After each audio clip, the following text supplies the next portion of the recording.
الحمد لله حمدا تنجلي بها ظلمات الآلام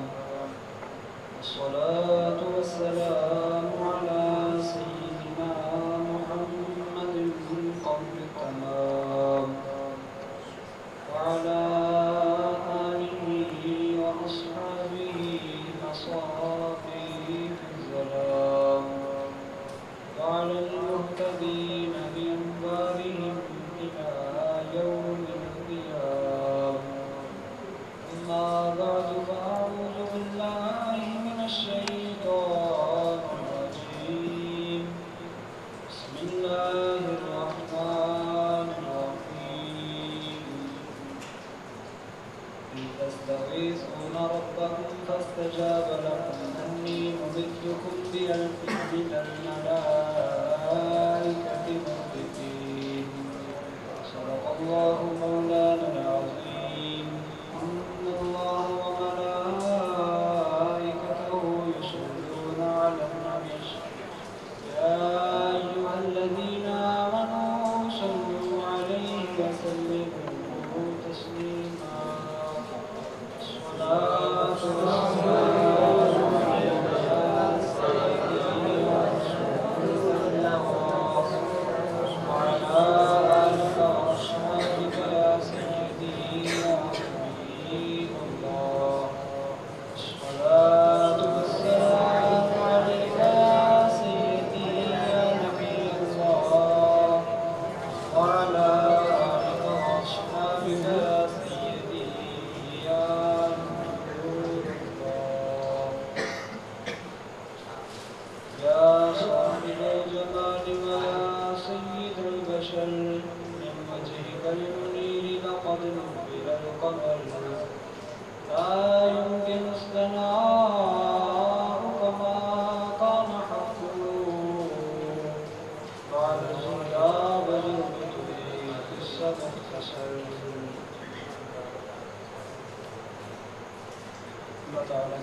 نہایت ہی واجب احترام شامل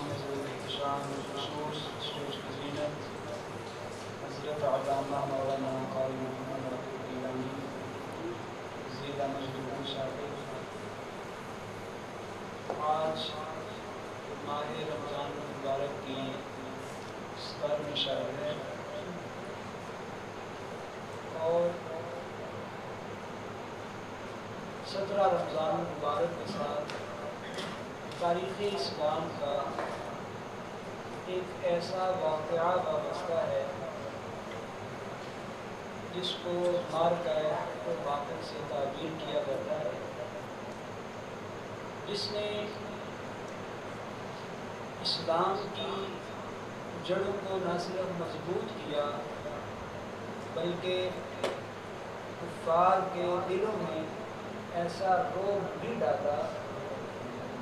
کہ رہتی دنیا تک اسلام کی اس مارکے کو یاد کر کے اہل اسلام کے دل خوشی سے نہ صرف کھلے اور سمائیں گے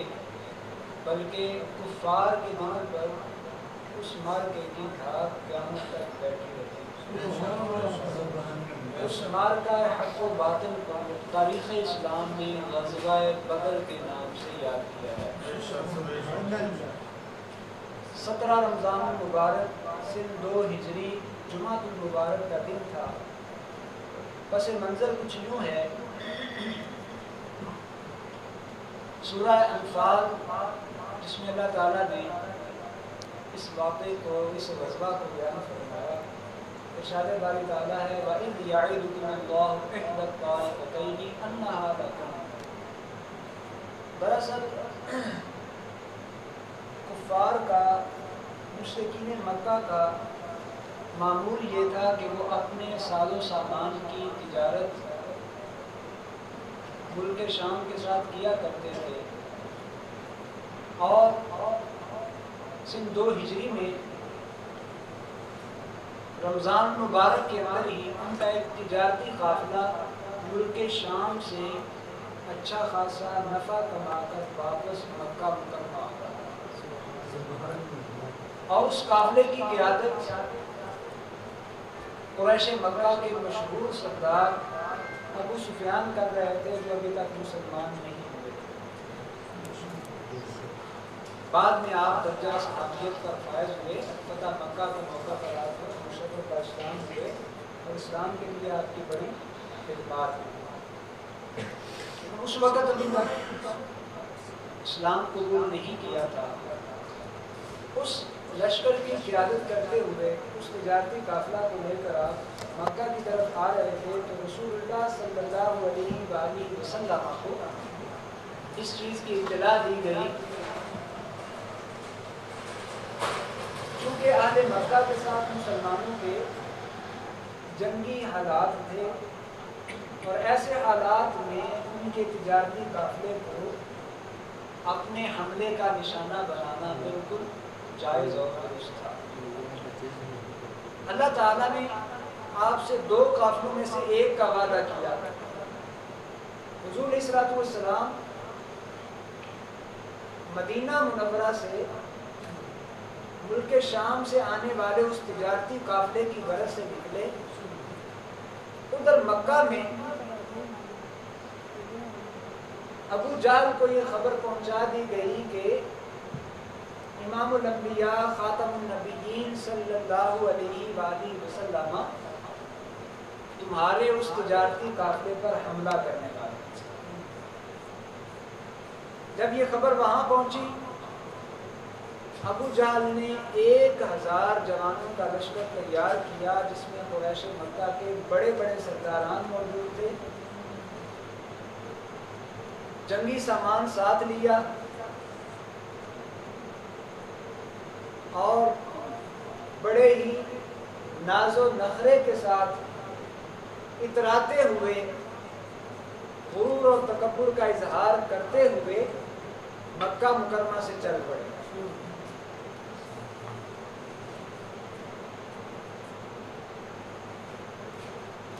اب یہ 2 قافلے بنے۔ قرآن نے کہا یعدکم اللہ احدی الطائفتین،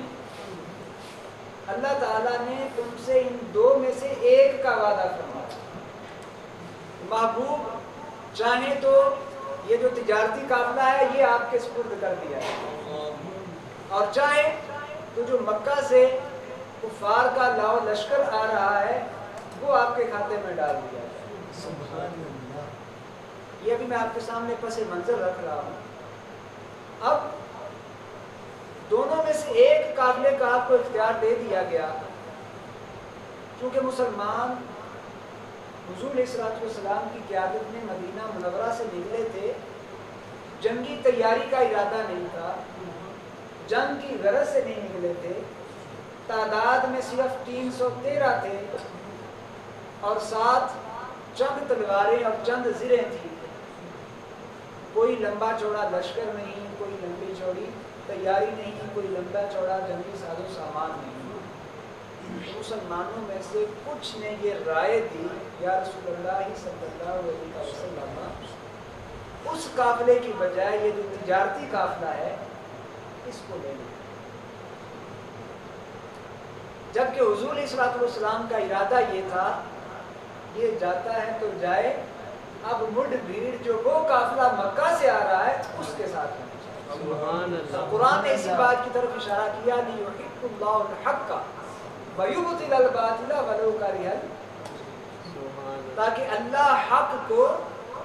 حق ثابت کر دے اور باطل کو باطل ثابت کر دے۔ تو صورتحال ایسی تھی، اللہ تعالیٰ کی منشا بھی یہی تھی، جناب رسالت مآب خاتم النبیین صلی اللہ علیہ وسلم کی رضا بھی یہی تھی۔ سبحان اللہ۔ کہ آمنا سامنا کس قافلے سے ہو، وہ جو بڑا اتراتا ہوا قافلہ آ رہا ہے، تکبر کا اظہار کرتے ہوئے، اپنے ظاہری ساز و سامان پر بھروسہ کرتے ہوئے اس کے ساتھ آمنا سامنا۔ اب یہاں اہل ایمان کے جذبات کو دیکھنے کی بات آتی ہے۔ حضور علیہ الصلوۃ والسلام کے کچھ صحابہ نے جب پس و پیش سے کام کیا تو جناب شیخین کریمین جناب سیدنا صدیق اکبر سیدنا فاروق اعظم رضی اللہ تعالیٰ عنہ کھڑے ہوئے، ادھر انصار سے حضرت سعد رضی اللہ تعالیٰ عنہ کھڑے ہوئے، انہوں نے بڑا لمبا چوڑا خطبہ دیا۔ اس کا خلاصہ یہ ہے، حضور ہمارے مال، ہماری جانیں، ہمارا گھر بار، ہماری اولاد آپ پر قربان، سبحان اللہ۔ آپ ہمیں سمندر میں کود جانے کا حکم دیں گے، ہم سمندر میں کود جائیں گے۔ حضور علیہ الصلوۃ والسلام نے جب ان کے ان کلمات کو سنا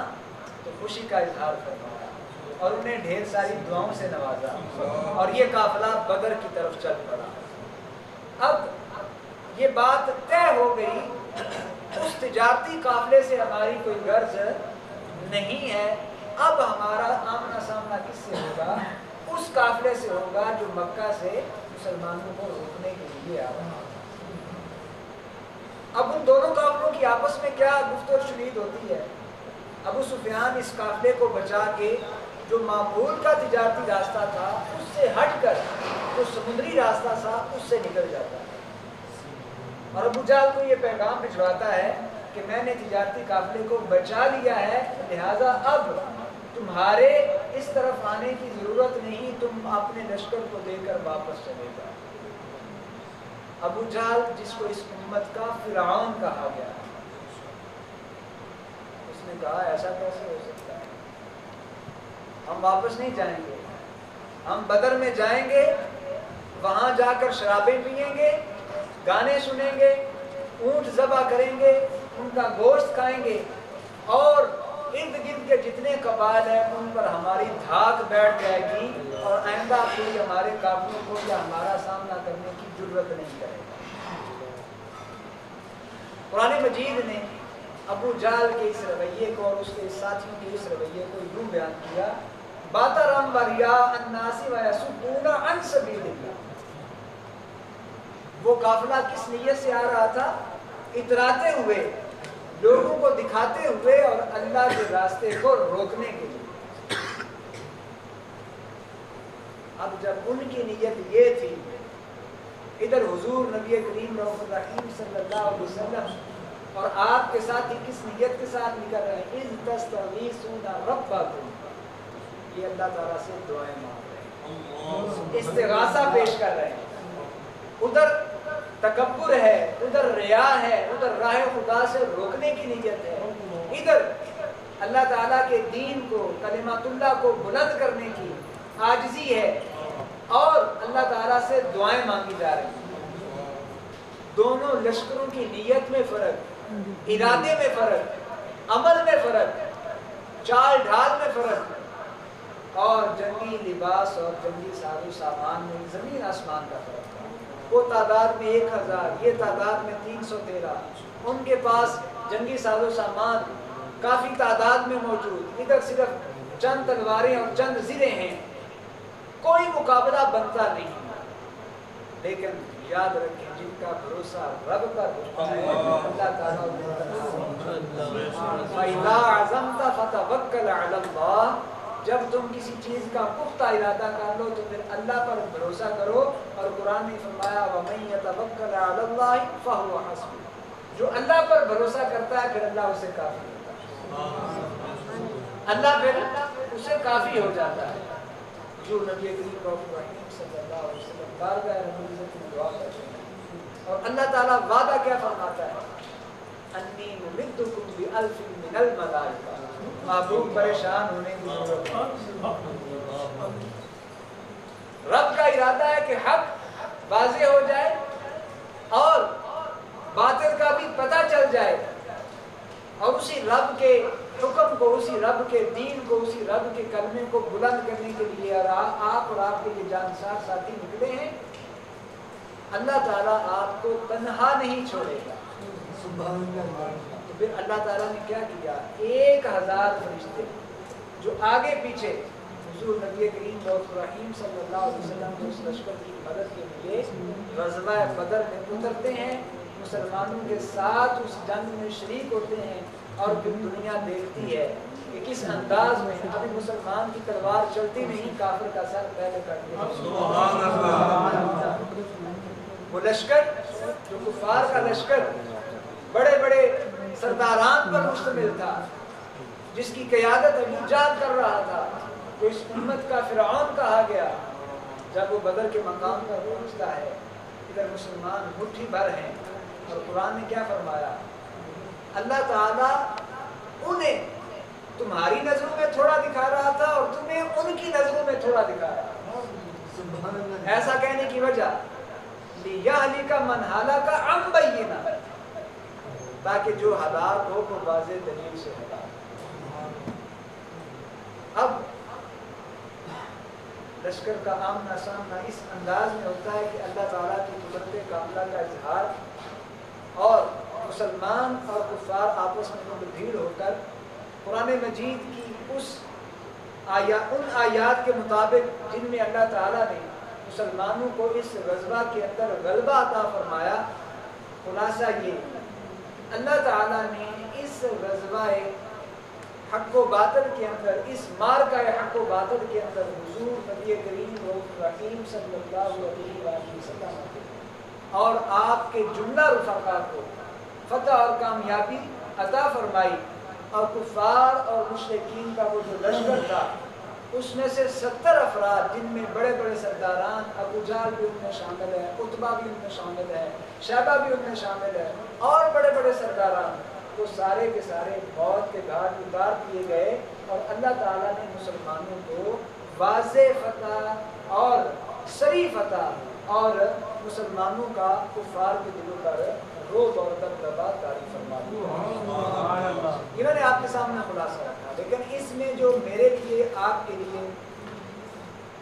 بنیادی نکات سمجھنے والے ہیں، ان میں سے سب سے پہلی چیز یہ ہے، اسلام کی سربلندی، نبی مہربان صلی اللہ علیہ وسلم کی عزت، آپ کی ناموس اور غلبہ اسلام کی خاطر اگر کبھی اسلام کی جانب سے جان دینے کا تقاضا کیا جائے تو پھر اہل بدر میں شامل ہونے والے اہل بدر صحابہ کرام علیہم رضوان کے اس اسوہ حسنہ کو پیش نظر رکھنا ہے، جو انہوں نے پیش کر کے قیامت تک آنے والے مسلمانوں کے لیے مثال چھوڑی کہ ہمارے پاس 2 تلواریں ہیں، چند زریں ہیں، لیکن ہم نے ان تلواروں پر، ان زروں پر بھروسہ نہیں کیا، ہم نے کس ذات پر بھروسہ کیا ہے؟ اللہ پر، اس کے رسول پر۔ تم بھی اگر کبھی زندگی کے اندر ایسا موقع آ جائے، تمہارے سامنے بہت بڑا طاقتور دشمن موجود ہو اور تمہارے پاس ساز و سامان کی قلت ہی کیوں نہ ہو، اس کے مقابلے میں تمہارے پاس دنیاوی ساز و سامان، جنگی ساز و سامان کی فراوانی بالکل بھی نہ ہو، تو تم نے گھبرانا نہیں، پریشان نہیں ہونا، ڈرنا نہیں، بلکہ اس رب پر بھروسہ کرتے ہوئے، رسول اللہ صلی اللہ علیہ وسلم سے نصرت اور مدد طلب کرتے ہوئے دشمن کے سامنے سینہ سپر ہو جانا ہے۔ اللہ تعالیٰ کی مدد جس طرح بدر میں مسلمانوں کے شامل حال ہوئی تھی، قیامت تک آنے والے ان مسلمانوں کے بھی شامل حال ہوگی جو اعلاء کلمات اللہ کی خاطر محض اللہ پر بھروسہ کرتے ہوئے، رسول اللہ صلی اللہ علیہ وسلم سے نصرت اور مدد طلب کرتے ہوئے، صحابہ کے اسوہ حسنہ کو اختیار کرتے ہوئے راہ خدا میں نکل پڑیں گے، تو اللہ تعالیٰ قیامت تک آنے والے ہر میدان میں شامل ہونے والے مسلمانوں کو فتح و کامیابی عطا فرمائے۔ آپ نے پیسہ کی جانچ نہیں دیکھی، جو بیٹھے ہوئے ڈاکٹر کی جانچ۔ اللہ تعالیٰ نے کس طرح بے سر و سامانی کے عالم میں مسلمانوں کو فتح اور کامیابی سے نوازا، اور قیامت تک ایسا ہوتا رہے گا۔ بس اس جذبہ اخلاص کو دلوں کے اندر زندہ رکھنے کی ضرورت ہے، اور یہ نظریہ قیامت تک آنے والے مسلمانوں کے ذہن میں بٹھانے کی ضرورت ہے کہ حضور علیہ الصلوۃ والسلام کے ساتھ تعلق کو اور اللہ تعالیٰ کی ذات پر بھروسے کو پختہ کر لو، اللہ تعالیٰ کبھی بھی تمہاری کمر زمین پر نہیں لگنے دے، ہمیشہ اللہ تعالیٰ کی فتح اور کامیابی سے نوازے گا۔ اور اس میں دوسرا پوائنٹ اور دوسرا نقطہ یہ ہے، حضور نبی کریم رؤوف رحیم صلی اللہ علیہ وسلم کی ذات کی خاطر گھر کو چھوڑنا پڑے، اولاد کو چھوڑنا پڑے، اہل و عیال کو چھوڑنا پڑے، اعزاء و اقارب کو چھوڑنا پڑے، تو اس سے دریغ نہیں کرنا، کیونکہ یہ سارے رشتے حضور علیہ الصلوۃ والسلام کی ذات کی وجہ سے،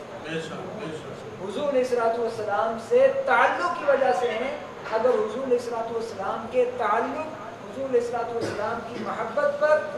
ان رشتوں کی محبت کو فوقیت دے دی تو بظاہر تو انسان اپنی عقل اور سوچ کے مطابق ایک اچھا عمل کر رہا ہوگا، لیکن حقیقت یہ ہے کہ اس نے اپنی دنیا کو بھی برباد کر ڈالا، اپنی آخرت کو بھی برباد کر ڈالا۔ قرآن نے فرمایا قُلْ إِنْ كَانَ آبَاؤُكُمْ وَأَبْنَاؤُكُمْ وَإِخْوَانُكُمْ وَأَزْوَاجُكُمْ وَعَشِيرَتُكُمْ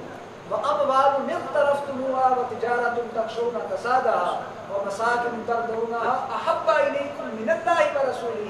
وَجِهَادٍ فِي سَبِيلِهِ فَتَرَبَّصُوا حَتَّىٰ يَأْتِيَ اللَّهُ بِأَمْرِهِ۔ لوگوں سن لو، اگر تمہارے رشتے، تمہارے مال، تمہاری تجارتیں اور تمہارے گھر تمہیں اللہ اور اس کے رسول کی محبت اور اللہ کی راہ میں جہاد کرنے سے زیادہ عزیز ہیں تو پھر انتظار کرو حتیٰ کہ اللہ تعالیٰ اپنا عمل لے لے۔ یاد رکھیں، اللہ تعالیٰ کی محبت، اس کے رسول کی محبت پر سب کچھ قربان، رشتہ داریاں قربان، گھر بار قربان، اعزاء و اقارب قربان، مال و اسباب قربان اور اولادیں بھی قربان۔ یہ سودا اسی چیز کا متقاضی ہے، لیکن اگر انسان ان ساری چیزوں کو مقدم رکھ لے، اللہ اور اس کے رسول کی محبت کو پس پش ڈال دے، تو پھر بظاہر تو وہ کامیاب ہوگا دنیاوی نقطہ نظر سے، لیکن حقیقت میں اس نے اپنی دنیا بھی برباد کر ڈالی، اپنی آخرت بھی برباد۔ صحابہ کرام علیہ الرضوان نے ہمیں یہی سبق دیا، چاہے وہ مکہ سے مدینہ منورہ ہجرت کا معاملہ ہو یا مدینہ کو چھوڑ کر بدر میں جانے کا معاملہ ہو۔ اور بدر میں جانے والے اس قافلے کے اندر کچھ بچے ایسے بھی تھے، ایسے بچے جن کی عمر ابھی بلوغت تک بھی نہیں پہنچی تھی،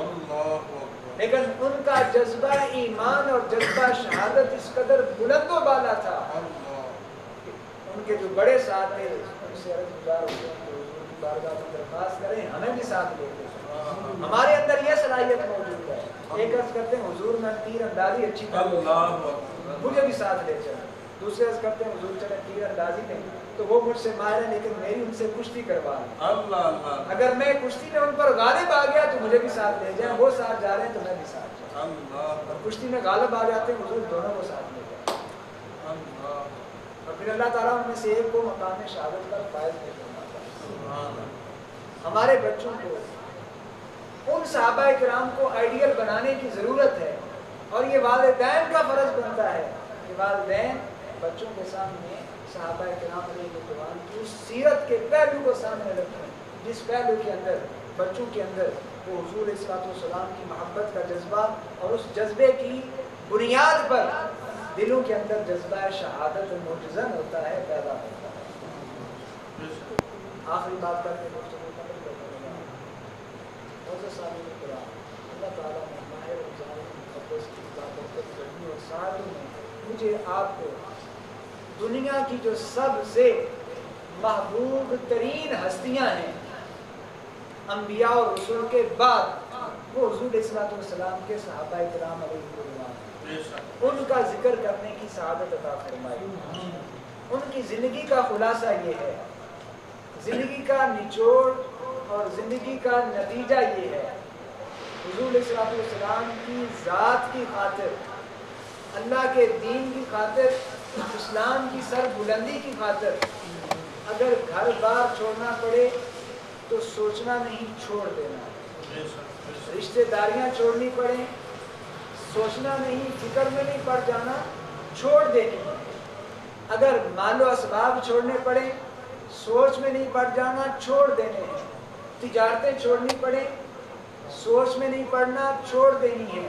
حتیٰ کہ اگر زندگی بھی جان بھی جو انسان کا سب سے قیمتی سرمایہ ہے، جس کی بنیاد پر رشتہ داریاں ہیں، جس کی بنیاد پر گھر بار ہے، جس کی بنیاد پر مال و اسباب ہے، جس کی بنیاد پر ساری تجارتیں ہیں، جس کی بنیاد پر دنیا کی ساری نعمتوں سے انسان لطف اندوز ہوتا ہے، اگر حضور کے نام پر یہ بھی قربان کرنی پڑے تو یہ بھی قربان کرے۔ سبحان اللہ،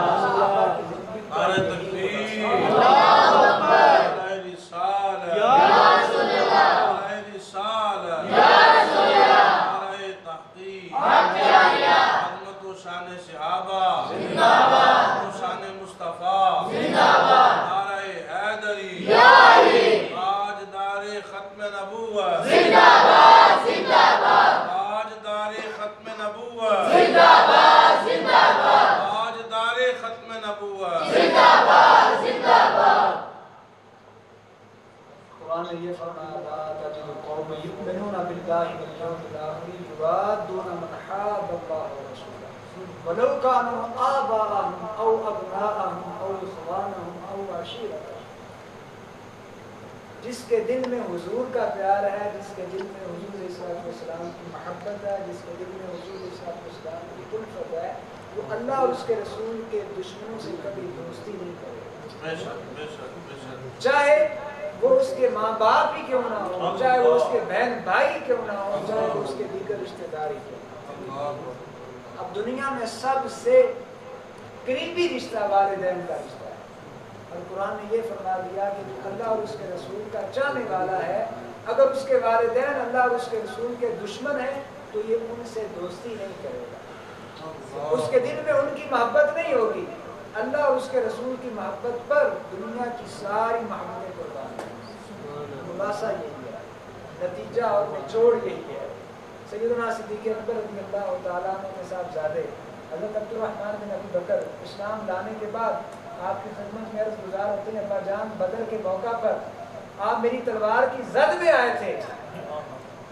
میں نے ماذ اس وجہ سے تلوار نہیں چلائی کہ آپ میرے والد ہیں. آپ آگے سے کیا جواب دیتے ہیں؟ فرماتے ہیں اے بیٹا اگر تو ایک بار بھی میری تلوار کی زد میں آ جاتا تو میں تمہیں بیٹا سمجھ کر کبھی بھی معاف نہ کرتا. میں اللہ تعالیٰ کی رضا اور رسول اللہ صلی اللہ علیہ وسلم کے نام پر تمہیں اسی صف میں شامل کر کے تمہارا سب تن سے جدا کر رشتہ داریاں، ساری محبتیں، ساری قربتیں، ساری الفتیں، سارے اسباب، سارے مال، ساری نعمتیں جن کی وجہ سے ان پر قربان بندہ نہ کرے تو پھر اس کا ایمان کسی کام کا نہیں. یہاں سے نعرہ لگا لینا اور یہاں سے بڑے بڑے گول گول دینا یہ تو ہر کوئی بول دیتا ہے، لیکن دل کے اندر اس کا عملی طور پر موجزن ہونا اور انسان کے اخلاق اور کردار سے اس کا عملی نمونے کے طور پر سامنے آنا، اصل محبت یہ ہے. اگر ہم حضور علیہ الصلوۃ والسلام سے سچی محبت کرتے ہیں، سچی الفت رکھتے ہیں تو ہمیں حضور علیہ الصلوۃ والسلام کا لبادہ، حضور علیہ الصلوۃ والسلام کے صحابہ کی سیرت اور ان جیسا ظاہری نمونہ کم از کم بنانا ہے، اور پھر اللہ کی بارگاہ میں دعا کرنی ہے کہ مولا جیسا جذبہ اخلاص ان میں تھا ہمیں بھی عطا فرما کہ اگر زندگی میں کبھی ہمیں یہ سب کچھ قربان کرنے کا موقع ملے تو ہم ہچکچاہٹ کا شکار نہ ہوں، بلکہ صدیق اکبر کی طرح اپنا سارا مال حضور علیہ الصلوۃ والسلام کے نام پر قربان کرنے کے لیے تیار ہو جائیں، گھر بار چھوڑنے کے لیے تیار ہو جائیں، اولاد قربان کرنے کے لیے تیار ہو جائیں. یہی حقیقت ایمان ہے، یہی حقیقت دین ہے، اور یہی حقیقت اسلام ہے کہ محمد سے وفا تمہیں تو ہم تیرے ہیں، یہ جہاں چیز ہے کیا لوح و قلم تیرے ہیں، اور محمد کی محبت دین حق کی شرط اول ہے، اسی میں ہو اگر خامی تو سب کچھ نامکمل ہے. اگر ہم اپنے دین کو مکمل کرنا چاہتے ہیں تو حضور کی محبت کو کامل اور اکمل بنانا ہوگا. بارگاہ رب العزت میں دعا ہے اللہ تعالیٰ بدری صحابہ کا صدقہ ہمیں حضور علیہ الصلوۃ والسلام کی کامل اور اکمل محبت عطا فرمائے، اسی پر ہم سب کا خاتمہ ہو، اور اسی کے سبب قبر و حشر میں حضور علیہ الصلوۃ والسلام کا فروز اور شفاعت نصیب ہو. آمین و ما آمین.